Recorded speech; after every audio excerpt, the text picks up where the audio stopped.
Hello students of class 9, welcome to our online class, and in this class we are going to revise our syllabus, and the main point is that in second term we have to discuss only, we have to take in only the some portion of the tissue chapter and the why do we fall ill chapter. ठीक है, second session में हम लोग केवल दो ही chapter से ले रहे हैं, एक टिश्यू और दूसरा why do we fall ill. Tissue से भी हम लोग केवल एनिमल टिश्यू को ही पढ़ेंगे। ठीक है स्टूडेंट्स, केवल कौन सा पढ़ना है आपको? Animal tissue. खैर चलिए हम लोग स्टार्ट करते हैं। टिश्यू जो है उसके बारे में डिस्क्रिप्शन आपको जानना है, रिवीजन है, इसलिए हम लोग इसके थोड़ा सा डेफिनेशन पर भी डिस्कस करेंगे। टिश्यू क्या है? कहता है कि tissue is a group of cell, tissue is a group of cell whether it is similar in structure और फंक्शन, यानी वह स्ट्रक्चरली भी सिमिलर हो सकता है और फंक्शनली भी। बट एनिमल टिश्यू में मेनली क्या होता है कि टिश्यूज वैसे सेल्स के ग्रुप होते हैं जो कि स्ट्रक्चरली भी सिमिलर है और मोस्टली फंक्शनली भी सिमिलर होते हैं, और ऐसे ग्रुप ऑफ सेल्स को हम लोग क्या कहते हैं? टिश्यू कहते हैं। आप लिख सकते हैं टिश्यू को group of cells, group of cells. ठीक है स्टूडेंट्स, तो ये टिश्यू जो है वो ग्रुप ऑफ सेल्स हैं और that work together to perform a particular function, that work together to perform a particular function, and this type of group of cells is known as tissue. And in animal tissue, ठीक है ना, tissues are of mainly divided into two groups, plant tissue and animal tissue, and hence we are studying here कि हम लोग पढ़ेंगे animal tissue के बारे में कि एनिमल टिश्यू क्या है। एनिमल टिश्यू यानी एनिमल्स के बॉडी में जो टिश्यूज पाए जाते हैं उस टिश्यू को हम लोग कहते हैं animal tissue, that is different from plant tissue because animal tissues consist of only living cells while the plant tissues may be consist of living and non-living both of this type of cells, यानी दोनों type के sales को यह consist कर सकता है। कौन? Plant tissue, जबकि एनिमल टिश्यू केवल लिविंग सेल्स को ही कंसिस्ट करते हैं और वो non living components, non living cells को कंसिस्ट नहीं करते हैं। एनिमल टिश्यूज को मेनली कुछ ग्रुप्स में कैटेगराइज किया जाता है, जिसमें एनिमल टिश्यू में जो है पहला होता है epithelial cells, epithelial tissue, epithelial tissue,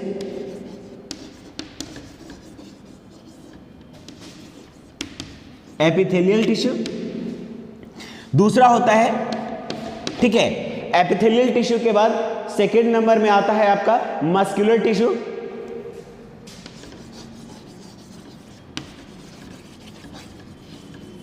muscular tissue. Third number आता है आपका कनेक्टिव टिश्यू,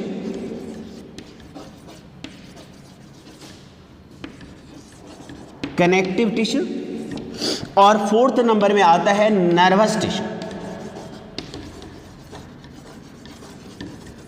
नर्वस टिश्यू। ठीक है स्टूडेंट्स, तो ये जो एनिमल टिश्यूज हैं वो मेनली कैटेगराइज किए जाते हैं 4 ग्रुप्स में, जिसमें आपका आ जाता है, सबसे पहला आता है एपिथेलियल टिश्यू, दूसरा आता है मस्कुलर टिश्यू, तीसरा आता है कनेक्टिव टिश्यू, और चौथा लास्ट आता है आपका नर्वस टिश्यू। ठीक है स्टूडेंट्स, अब इसमें आते हैं एपिथेलियल टिश्यू, ठीक है ना, because it forms the most of the covering and lining of the body parts, यानी ये दो चीजें फॉर्म करता है। Number 1 covering, covering, and the second is lining, second is lining.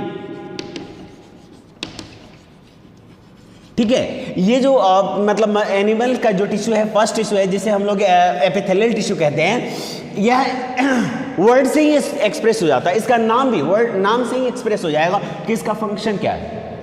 EP means होता है अपर, आउटर, और थैला मीन्स निपल होता है, यानी जो आउटर मोस्ट निपल या कवर को फॉर्म करता है, इसी को हम लोग कहते हैं एपिथेलियल टिश्यू।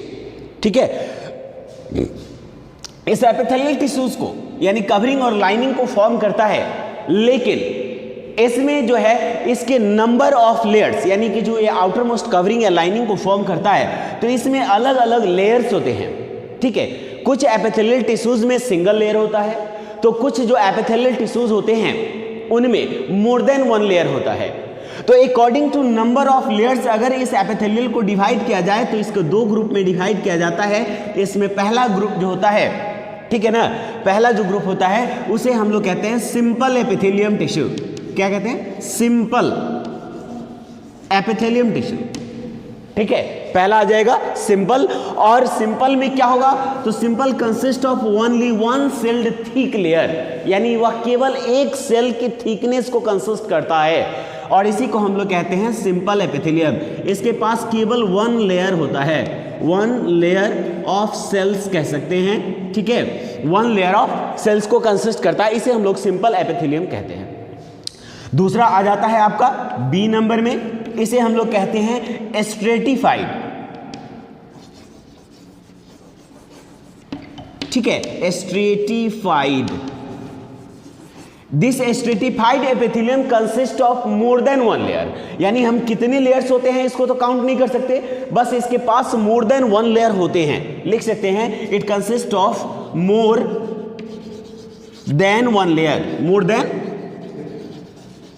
ठीक है, वन लेयर।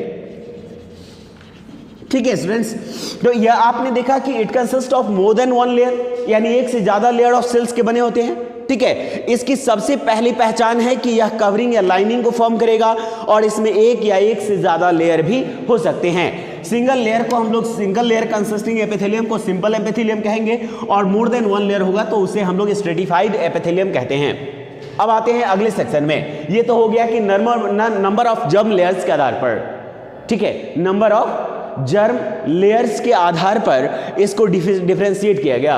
अब हम इसे शेप के आधार पर डिफरेंशिएट करेंगे। किस आधार पर? शेप के आधार पर, शेप के बेसिस पर हम लोग इसे डिफरेंशिएट करेंगे। ठीक है स्टूडेंट्स, तो शेप के बेस पर इसके फिर से, है ना, अलग अलग टाइप हो जाते हैं। पहला हो जाता है, इसे हम लोग कहते हैं स्क्वैमस। स्क्वैमस, स्क्वैमस एपिथेलियम पहला जो होता है वह स्क्वैमस, यानी कि it fitted just like floor tiles in single layer. ठीक है, मतलब एक लेयर में या फ्लोर टाइल्स की तरह एक दूसरे से कॉम्पैक्टली अरेंज्ड होकर, और जब यह एपिथेलियल टिश्यू बनता है तो इसको हम लोग कहते हैं स्क्वैमस एपिथेलियम। इसके भी दो टाइप होंगे, जैसा कि आपको पहले पता है कि यह सभी जो टिश्यू जो शेप के आधार पर बट रहे हैं इसके भी अलग अलग टाइप्स होते हैं। इसमें सिंपल स्क्वैमस हो सकता है, स्ट्रेटिफाइड स्क्वैमस हो सकता है। ठीक है स्टूडेंट्स, अब आते हैं अगला। स्क्वैमस एपिथेलियम के बाद दूसरे नंबर में आता है आपका शेप के आधार पर क्यूबॉइडल। क्यूबॉइडल, ठीक है, क्यूबॉइडल जो एपिथेलियम होता है इसके जो सेल्स होते हैं that is just like cubes, वह क्यूब के रूप में एक दूसरे से अरेंज्ड होते हैं। और यह क्यूबॉइडल एपिथेलियम जो है वह भी दो टाइप का हो जाता है, सिंपल और स्ट्रेटिफाइड। ठीक है, अब आते हैं क्यूबॉइडल के बाद आ जाता है आपका कॉलुमनर। Columnar epithelium. ठीक है, कॉलुमनर यानी column like cells. Column like कैसे? तो यह आप देख सकते हैं यहां पर,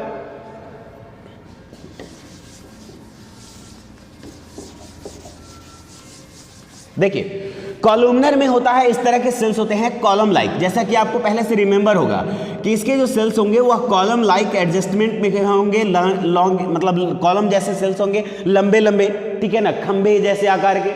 तो ऐसे सेल्स का अरेंजमेंट को हम लोग कहते हैं कॉलुमनर एपिथेलियम। शेप के आधार पर भी हम बांट रहे हैं। कॉलुमनर के बाद आ जाता है आपका सिलिएटेड। फोर्थ जो आ जाएगा वह हो जाएगा आपका सिलिएटेड एपिथेलियम।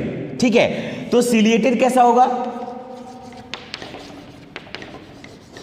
सिलिएटेड एपिथेलियम कैसा होगा?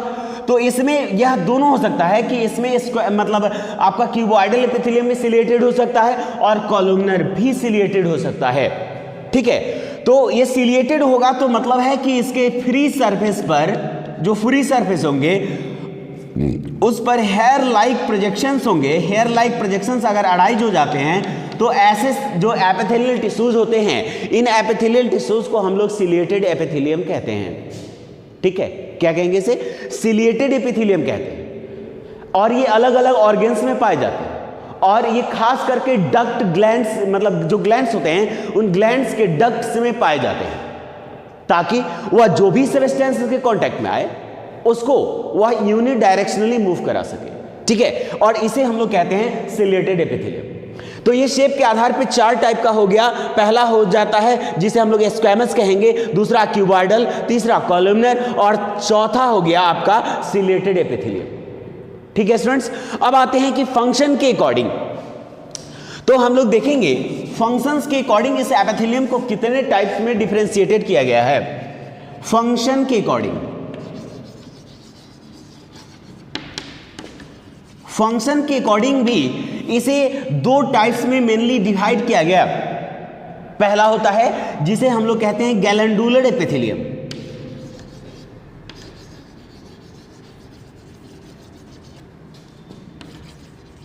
गैलेंडुलर एपिथेलियम इसे कहते हैं, ठीक है स्टूडेंट्स। तो गैलेंडुलर एपिथेलियम जो है वो उसका काम क्या है, तो एक्चुअली जो गैलेंडुलर एपिथेलियम होता है that just acted like glands, यानी ग्लैंड्स की तरह यह काम करेगा। It means that it secrete something in some special organs for some specific function, यानी यह ग्लैंड की तरह वर्क करेगा, और यह ग्लैंड की तरह वर्क करके किसी न किसी सब्सटेंस को सेक्रीट करेगा, ठीक है। तो वह ग्लैंड है। अब ग्लैंडुलर एपिथेलियम के बाद आ जाता है आपका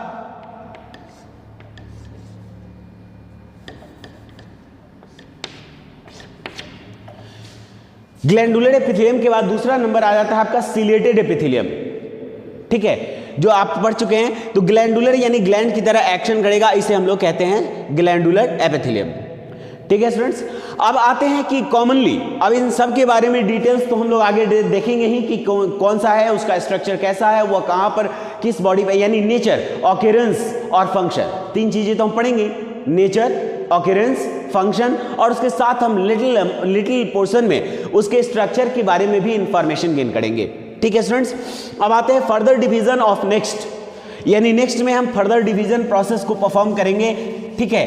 इससे पहले हम लोग एपिथेलियम के बारे में कुछ नॉलेज गेन कर लेते हैं।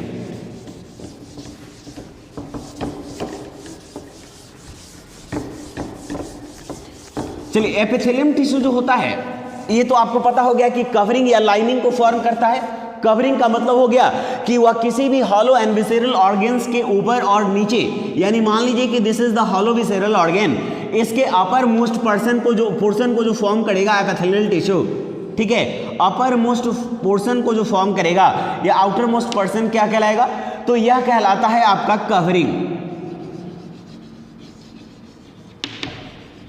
कवरिंग। और दूसरा जो इसका इनर मोस्ट लेयर होता है, यहां पे आप देख सकते हैं इनर मोस्ट जो लेयर होता है इसको हम लोग कहते हैं लाइनिंग,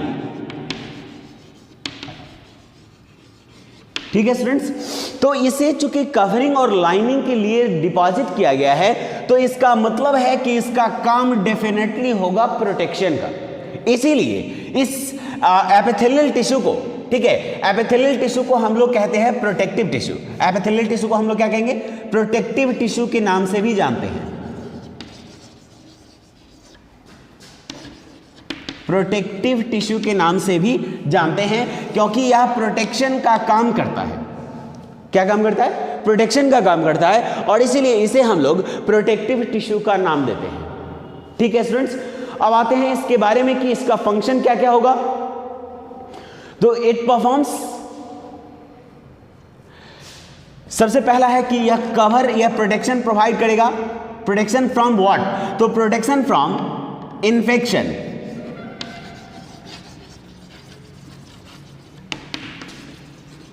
इसका फंक्शन होता है कि यह आपको प्रोटेक्शन प्रोवाइड करेगा। प्रोटेक्टिव फंक्शन को हम लोग देख रहे हैं, तो यह पहला काम करेगा प्रोटेक्शन अगेंस्ट इन्फेक्शन।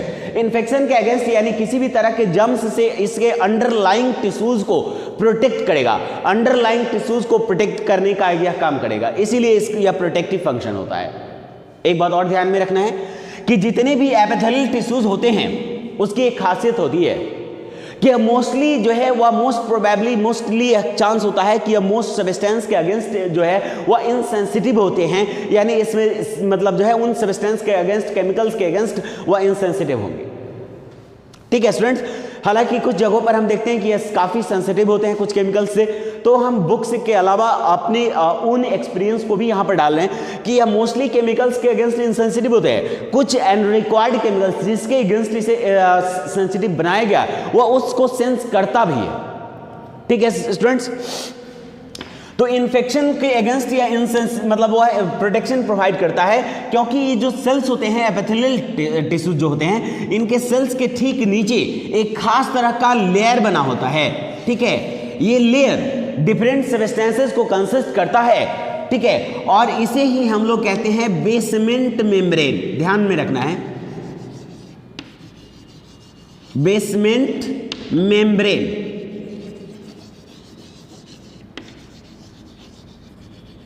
ठीक है, बेसमेंट मेम्ब्रेन क्या होता है, तो वह जैसे वाटर है और अनदर रिक्वायर्ड सब्सटेंसेस हैं, उसके बाद फैट है और अदर सब्सटेंसेस जो हैं वह मिक्स करके इस बेसमेंट मेम्ब्रेन को बनाते हैं।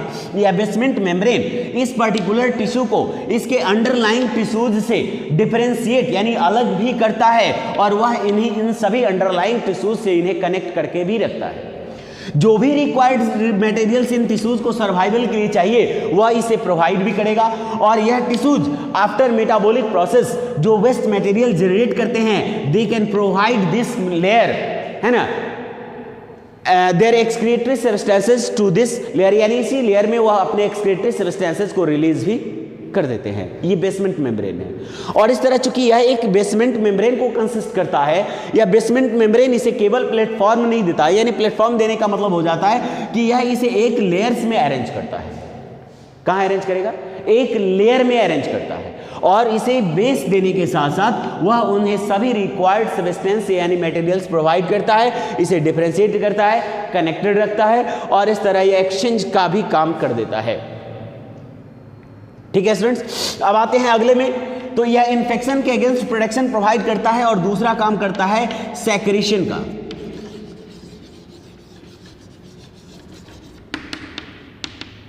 ठीक है, कहीं कहीं पर यह जब मतलब ग्लैंड के अंदर में जब इसे प्रोवाइड किया जाता है, जब ग्लैंड के अंदर इसे अरेंज किया जाता है, तो that help to secrete some type of chemicals that is required to our body like enzymes and hormones.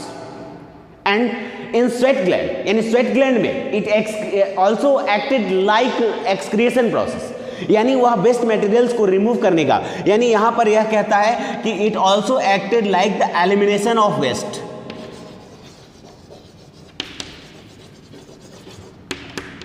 Elimination of waste. ठीक है, यह एलिमिनेशन ऑफ वेस्ट यानी वेस्ट को एलिमिनेट करने में भी हेल्प करता है। ठीक है, ग्लैंड की तरह भी एक्ट किया, यानी हार्मोन्स और एंजाइम्स को भी सेक्रेट किया, और एलिमिनेशन वेस्ट के एलिमिनेशन में भी यह हेल्प किया। और इसके बाद इसका और भी इंपॉर्टेंट फंक्शंस होता है। क्या इंपॉर्टेंट फंक्शन होगा? तो इसका इंपॉर्टेंट फंक्शन होता है, ठीक है, कि यह क्या करता है, केमिकल्स के अगेंस्ट वह इनसेंसिटिव होता है। इनसेंसिटिव अगेंस्ट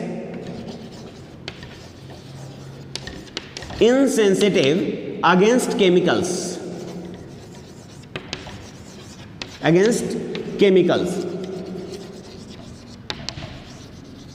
ठीक है, यानी केमिकल्स के अगेंस्ट इनसेंसिटिव होता है। तो इसका मतलब क्या है कि अगर आप जिस सांप का, आप लोग जानते होंगे कि स्नेक्स का जो वेनम होता है, that venom is very dangerous and it can causes death of a person, यानी एक पर्सन की वह डेथ कॉज कर सकता है। लेकिन उसी वेनम उसका जो वेनम होता है, उस वेनम को हम नॉर्मली अपने स्किन पर अगर स्मैश करते हैं या स्किन पे लगाकर छोड़ देते हैं, तो उस वेनम से हमें कोई इफेक्ट नहीं होता। वह वेनम हमारा कुछ नहीं बिगाड़ सकता। अगर उस बॉडी पार्ट में इंजरी यानी कहीं पर कट या वाउंड नहीं है, तो वह वेनम हमारा कुछ भी बिगाड़ नहीं सकता। तो यह कहता है कि it is insensitive against the chemicals, यह केमिकल्स के अगेंस्ट इनसेंसिटिव होता है। ठीक है, अच्छा, इसके कुछ ऑर्गन्स में जिसे जहां डिपॉजिट किया जाता है, जैसे कि किडनी है और लीवर्स है, तो इन किडनी और लीवर्स में इसे डिपॉजिट किया जाता है। It just acted like the detoxification process, यानी यह डिटॉक्सिफिकेशन प्रोसेस के मतलब का भी वर्क करता है कुछ खास ऑर्गन्स में। ठीक है स्टूडेंट्स, तो ये हो गया कुछ information about the epithelial tissue. ठीक है ना। ओके स्टूडेंट्स, अब नेक्स्ट डे हम लोग फर्दर डिफरेंशिएशन करेंगे, ठीक है ना, कि जो मस्कुलर टिश्यूज होते हैं, ये मस्कुलर टिश्यूज कितने टाइप्स के होते हैं और अदर टाइप्स ऑफ टिश्यूज के बारे में भी हम लोग डिस्कस करेंगे। ठीक है स्टूडेंट्स, थैंक यू।